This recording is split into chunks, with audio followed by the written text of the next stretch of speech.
दिल फिर से किसी पे आया है, पर धीरे धीरे घबराया है।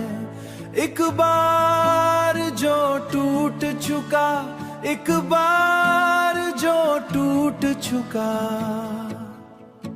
वो फिर से जोड़ा जाया है। उस की आंखों में सच सा है, जैसे रब का ही टच सा है। पर डर भी दिल में रहता है, कहीं फिर से ना दर्द सा है। खुशी भी है, हल्का डर भी, प्यार भी है, थोड़ा फर्क भी।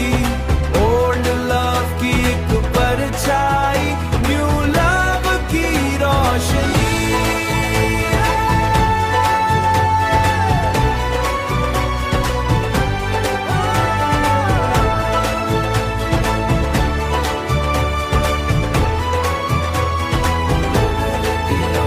तेरे जाने के बाद से ही मैं खुद से थोड़ा दूर सा था। अब जब कोई पास आया,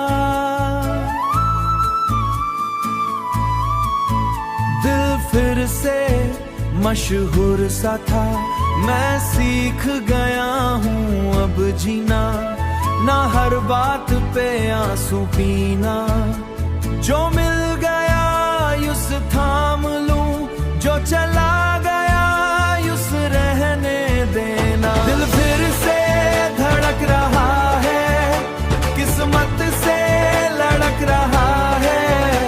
इस बार शायद जीत हो, या फिर एक नई प्रीत हो। जो भी हो अब सच होगा, दिल का सफर पक्का होगा। पुराने दर्द को छोड़कर नया इश्क ही रब होगा। चाहो तो मैं अब सिर्फ हार्ट ब्रेक, फुल सैड, या सिर्फ हैप्पी वेडिंग वाइब, या फुल सूफी स्पिरिचुअल इश्क भी लिख दूं।